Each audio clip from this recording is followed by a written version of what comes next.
He said, and of course he doesn't like school. He's a boy. It is not his fault. It is genetic in his bones that he doesn't like school as a boy. Right. Interesting Now, conclusion. in a world that often pulls us apart, More in Common brings us back to what matters.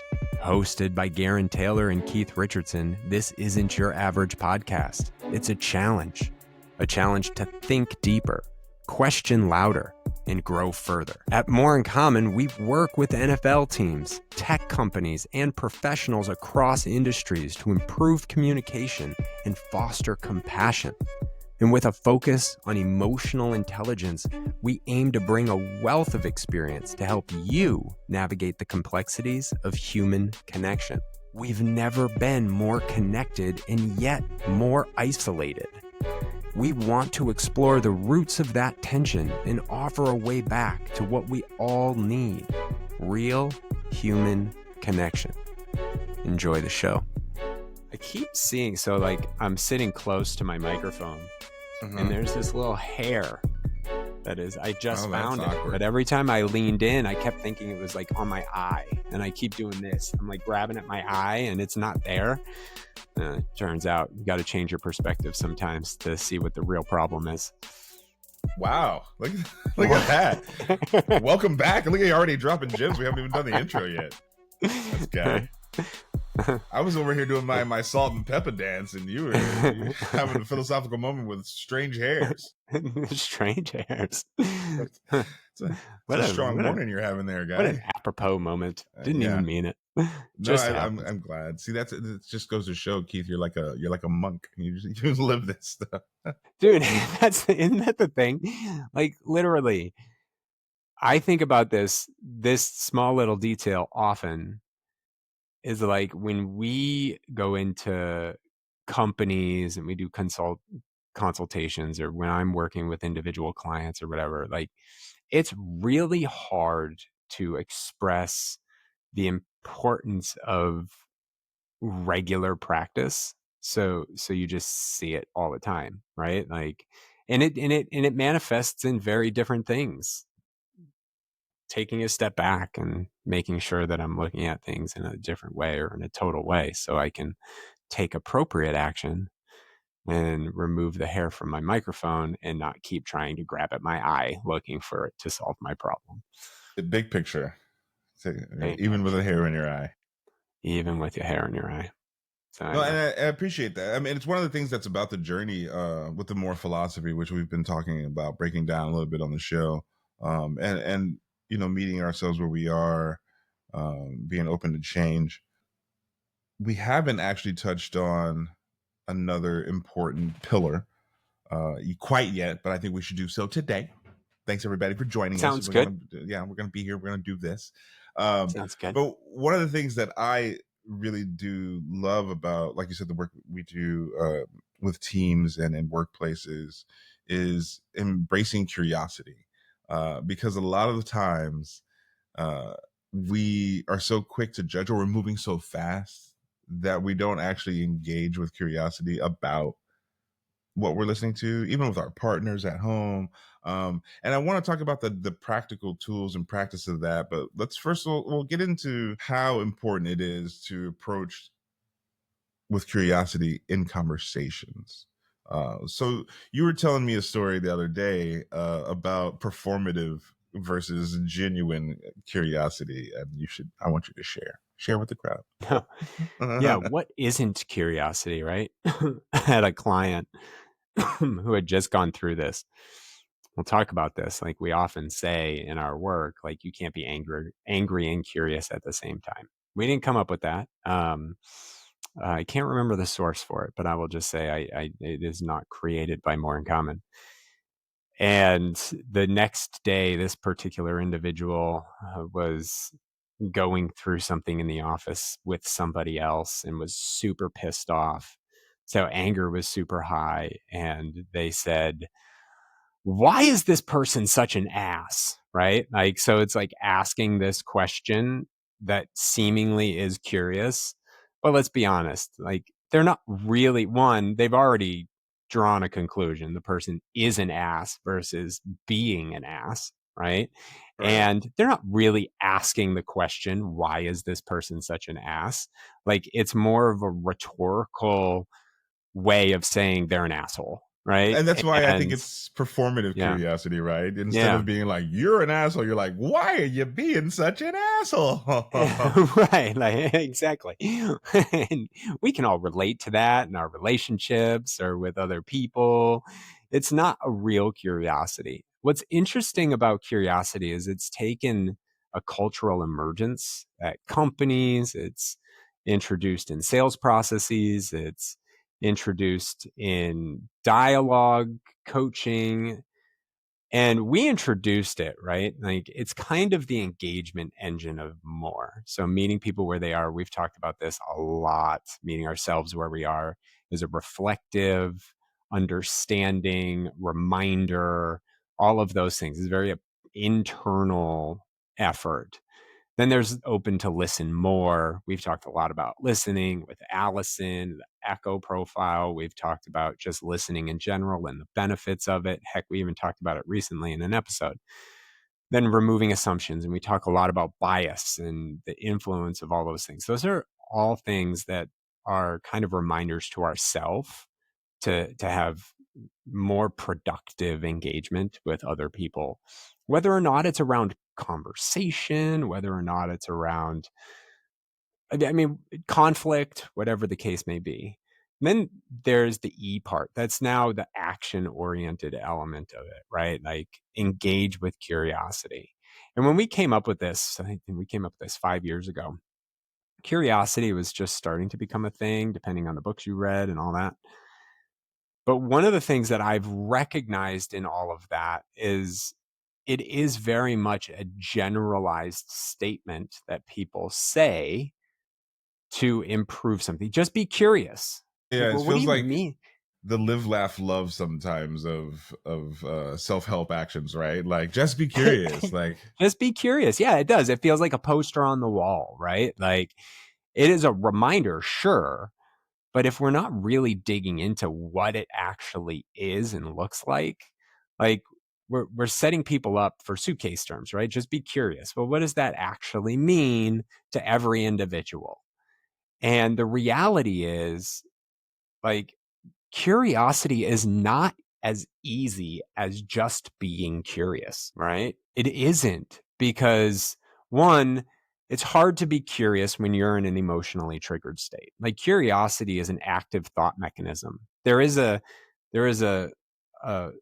an emotionally triggering element to it, especially if someone does something that you are super interested in. So I can get passionate. I can get dopamine rushes. I can get endorphin rushes that cause me to be like, oh, I want to know more, right? Super easy. We've all been there. Like, name the thing that you love and you want to learn more about. absolutely. I mean, even as a kid, right? That's how you learn the things that you want to learn. You're curious about something, you engage deeply in it, it's natural, you keep doing it, and now it's what you do.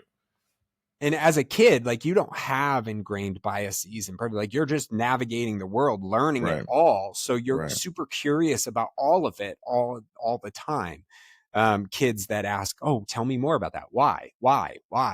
And we as adults love to suppress that because we don't. It's one of my favorite things when my kids just ask why over and over and over again, because one, it challenges, can I answer these questions? Or maybe we can go look it up or we can answer it, but they are actively being curious. Now, I don't like when they do it at bedtime because it's like bedtime and that's when they Yeah, do it the you're most. just stretching it. You're just stretching it now, now, my guy. now you're just trying not to go to sleep. Yeah, yeah, yeah. Um, I'm on to you, but by the way. yeah, like, hey, look, I wasn't born yesterday, as the old saying I'm gonna goes, teach you a right? little parenting trick that they used to do to me. Write it down, and we'll deal with it tomorrow.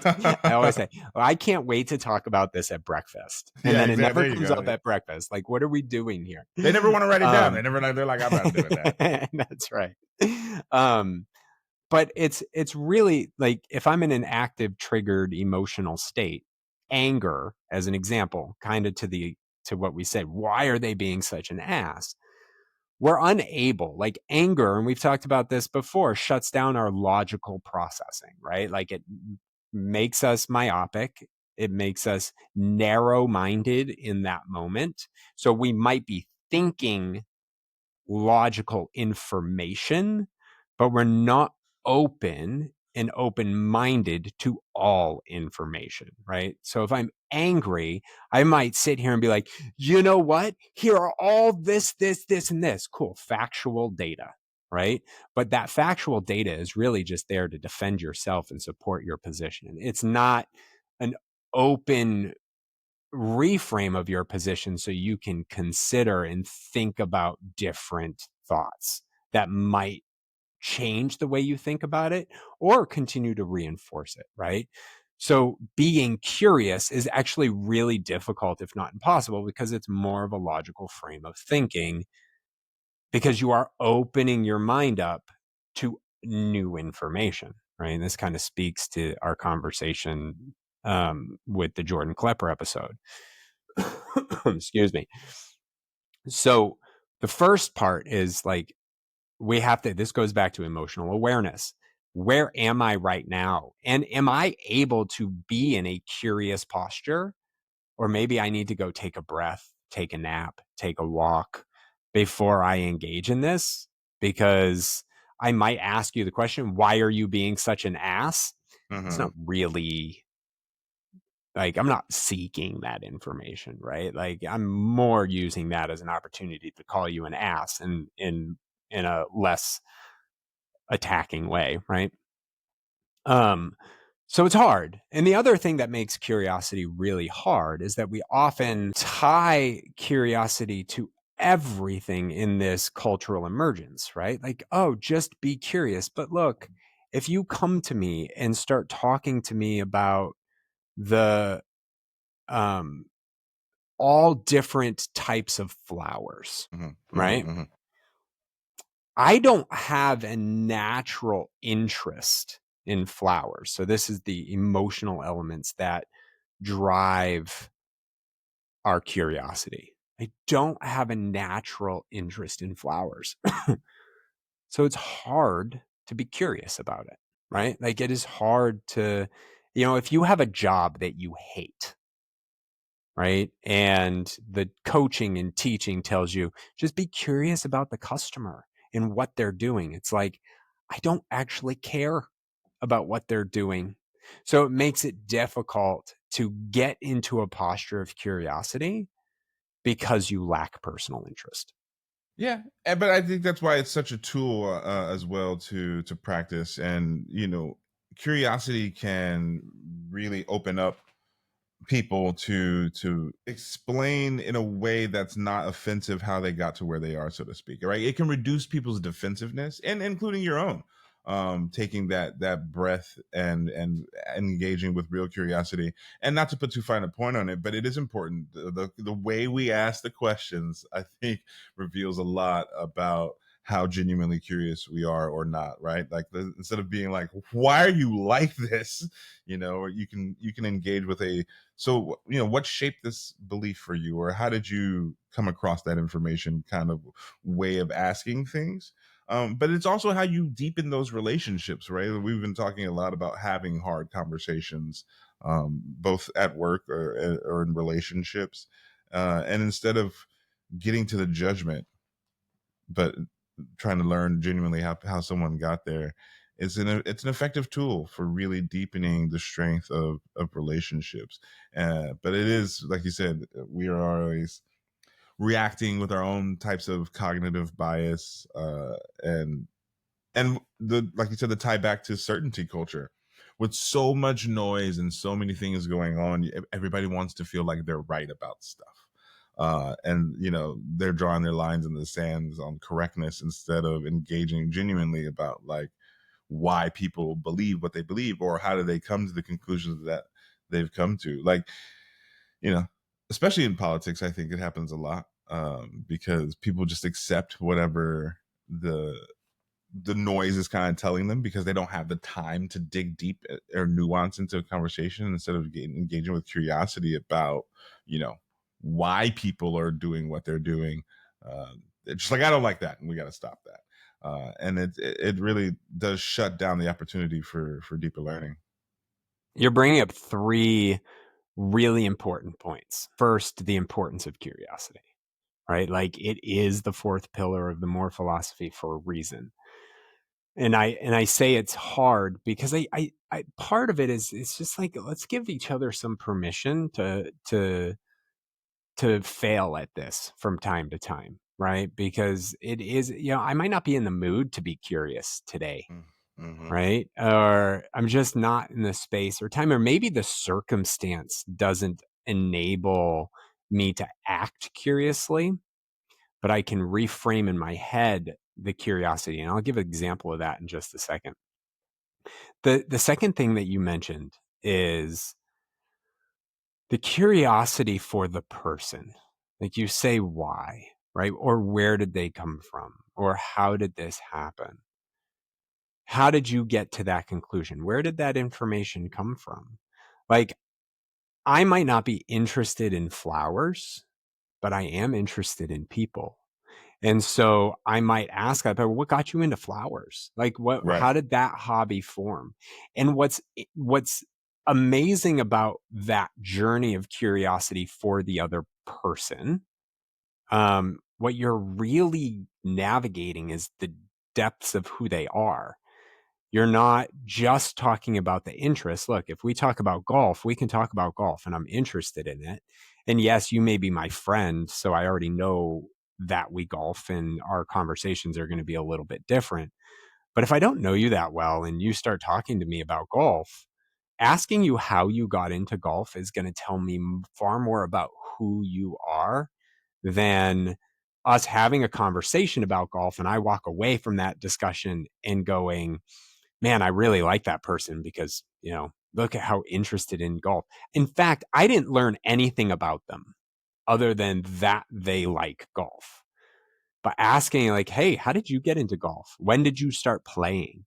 Um, and really understanding someone's story around these things, especially if you're not interested in the particular thing that they're talking about, is wildly more beneficial to the connection than talking about the thing itself.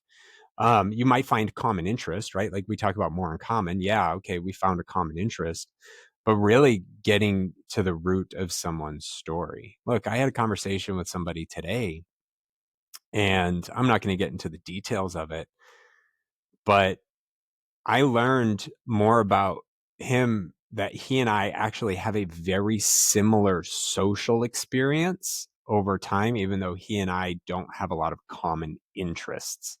His interests have formed differently, but we have a very similar background in the way we've experienced social ecosystems over time. And that is just far more bonding. It's far more Mm-hmm. connecting, right? I Mm-hmm. think about him differently now than I did before. And it's not just because we talked about a common interest or a common thing. You said a third thing too, and I can't remember what it was.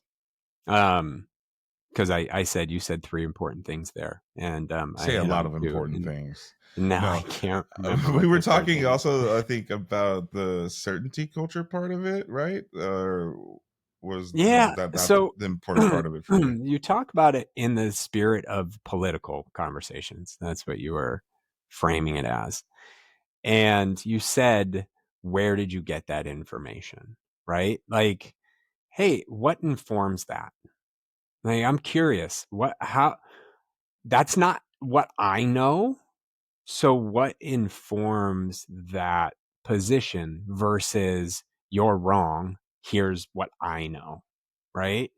And so now we're talking about navigating these hard political conversations, but even in work, right? Or let's take it to a customer, and you're out talking to a customer and you don't really care about, X, Y, or Z widget, but you can really ask questions about what they're trying to accomplish, and you can find the depths of where they're going, and you're going to just have a much richer engagement with them because you're not Yeah. just talking about the high level technical requirements that they're looking for. So let's talk about, though, before we get too deep on that side. What do you do when it gets hard, right? We're talking about this in the sense of engaging with folks, but it's not always easy. Sometimes you're the one that's experiencing defensiveness, and it's not just, Yeah. you're not interested in what in their flowers. Sometimes you're like, I might pop this dude in the face right now, but you Yeah. still, obviously at work, also not a good idea. Don't recommend it, but Time out. Not promoting popping people in the face just because they have a different point of view than you. no, obviously not. But how do you navigate re-engaging curiously in those moments? Yeah, I think this there is a moment, and it depends on the person, right? So let's go back to the George story, right? George and I worked together. We didn't work together long. For those who don't remember, George is the one that came out and said to a colleague who had passed away, she died because of the vaccine, right? Like, George and I don't talk very often at this time. Like, we need to work together. Um, I just pause and tell myself, look, this is his position on it, and right now this isn't the time to engage. I may never have a conversation with him. So sure, I have to reframe at some point to be curious. Like, I am still curious to this day. Where does that come from for him? What we can all make assumptions. Oh, it's because he listens to this, or it's because of this, or it's because of that. But in that moment, I wasn't curious. I actually had to pause and reframe in my head, what are we trying to accomplish here? So there are those things. It's like, I'm just going to take a pause and I'm not going to approach it. Right. And oftentimes, because I don't necessarily like active debate unless we've set those parameters, because I'm mentally like, I'm not prepared for it. I like to prepare for those types of situations. So I have to just be like, okay, I'm not gonna engage here. But I'll use a different example that I think frames this better, because I think where this starts to really come into play in contentious situations is with people that we're closest to, right? Yeah, no, totally. Um, and first is like, I'm just going to listen to what you have to say. So I have a friend, really good friend, and we were out, and he's very opinionated, likes to talk about politics. I love talking about politics with him, but occasionally he throws things out there that I'm not prepared to receive, right? And we were hanging out. There was 6 of us, and he's talking about his kid and how his kid doesn't like school. And he had made this comment. He said, and of course he doesn't like school. He's a boy. It is not his fault. It is genetic in his bones that he doesn't like school as a boy. Right. Interesting Now, conclusion. if you listen to the show, you know what I pay attention to. You know what I Yeah, read up on. You know yeah. where I am, right? And at that moment, my instinct was to be like, time out. Like, let's establish this debate. That's not what we were talking about. It was a group of us. It wasn't the time for that. It just wasn't. But we're friends. And I left there thinking, and I haven't stopped thinking about it. This was like 2 weeks ago. I haven't seen him because, lives. Um, and in my head, I'm just like, I have to reframe it, because for a couple of days I started forming my argument, right? Like, you're wrong. You need to know why you're wrong. You need to understand you're wrong, and you need to change your mind, right? This is my area of specialty as it relates to our friendships. So now it's time for you to listen to me. That was the thing I had thought for like 2 or 3 days. Right. But I actively had to get to a place where I was like, but wait a second, where does that come from? Right? Like, what informs that conclusion? And now I can't wait to see him again, because I really need to answer that question. Like, I mean, I I don't want to look want at to his know, transcripts or anything, but I'm pretty sure somebody told him. Just kidding. but I want to know what's informed that. Has he read something that I haven't read? Is he reading some research that I would like to at least read and determine the validity of that research? Um, I really want to understand where that information is coming from, because it's informing his conclusions. Now, it might, and I hope it gets to the point where he would be open to hearing my point of view on this, right? He might not. He would. I mean, he would totally be open. He's my friend. He's a friend, yeah. But to fortify the strength of that starts with, hey, like, I'm going to sit down with him and be like, dude, you said this thing. And I really want to understand, like, where does that come from for you? But I think that's very important that you're taking the time, and I think that not everybody will have such a long time between. But even if you're having that moment with a spouse, partner, girlfriend, boyfriend, whatever, um, you can pause. It's okay to put a You pause can on it pause. and Yeah. think about something instead of engaging with it directly, especially with that that false curiosity that we hear so often, like, why are you such a fucking idiot? No, but the It's real true. way Why are you such a I'm not really curious. That's not a real question. Why are you dumb right now? Like, you're a smart person. Why are you being dumb right now? Yeah. right. And but you can always go back and say, hey, you mentioned this earlier and I've been thinking about it and it made me curious. And so like, the honesty, the transparency about there, and as we were mentioning earlier, it really does build trust. It does. Like your golf example, if you really ask somebody about how they got into their hobby, how they got into where they are, they feel seen and they feel heard. So especially if you're using, some echo listening practices, and you're focused in the conversation, you're asking good questions, you're showing your curiosity. Um, they feel seen and heard, and often trust you more. And that happens, obviously in your personal relationships as well. But we also should talk about how curiosity can help in group out group bias and dismantle that, because I know that's something that's one of your favorite topics Yeah, is one that I talk bias. about a lot. Well, you think about this, let's use this example, right? Like, it is so easy for us to first label that person. They said that thing. Now I'm going to put them in a bucket. And how often, you as an audience member, you, myself, do you walk away from that situation going, what the, no thanks, right? Like, Yeah, yeah, because that's, and now if that was the only conversation we ever had, right? Like, that's the only data point I ever have for that person. So that data point informs everything I know about them, right? And now I'm going to put them in a group. They're not putting themselves in these groups, by the way. When it comes right, to in yeah, group, out group, we are putting other people in groups and then get mad when other people put us in groups, right?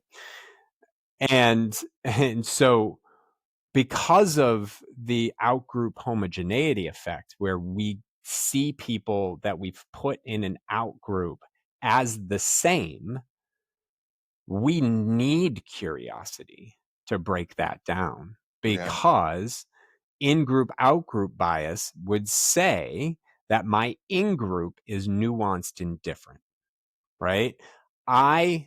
You are in my group, Gerren, and I see the nuances and differences between you and I see you as an individual. I see you as part of certain systems, and I understand all of those things, and I accept that difference. yeah. But So if I put you in an out group, and that out group is just to me, to nobody else, like, I'm putting you in an out group, I don't I don't process all of those things, right? Like, I'm not seeing you as nuanced and individual with certain experiences. I'm seeing you as the same as all of these other people that I have It now categorized. to me, like, it's exactly what happens when there's a racist person and they're like, but you're one of the good ones, right? Like, they've in You're some level one of the good embraced ones. enough curiosity about, Steve to hear their story, and now they've made an exception to the out group, and saying this is you're a little different, or I have to, like, at least be open to this a little more now. And I think that's there is the individual need to break down our own prejudices, stereotypes, and um, categorizations and judgments of groups of people, right? Like, we can generalize for all the reasons we generalize, but when we approach somebody and we're engaged at an individual level, like being curious, we can be curious at a group level. I think that's a healthy thing to do too, right? Like, what don't I know about this group of people, right? I What mean, it's much don't harder I to hate know about? somebody when you know their story, right? Like, it's when you actually Because connect you to them on a personalize it. human level. Yeah. Right, yeah. You internally. So being curious in that in-group out-group has two layers, right? It's at the individual level, so you can be curious, break down your judgments and ask questions, understand how did they get there? Why are they more conservative in their thinking? Like, what informs all of that? Why are they more liberal in their thinking? What informs all of that? And then you can take that up a level if you're really bold and really want to do the work and think, boy, what don't I know about people who voted a certain way? What don't I know about them as a body? Oh, it turns out you don't know a lot because everybody has their own reasons. And there's a lot of overlap in those reasons, right? And there are reasons, but you don't get to know anybody if you don't leverage that curiosity to really learn more about them. And if you do that at an individual level once, twice, three times, four times, all of a sudden the group really starts to get confusing, Yeah. and it can create dissonance. It can create pain. It can create frustration because you are really changing your worldview. And it could even create grief. So this goes back to emotional management. Like, it isn't easy.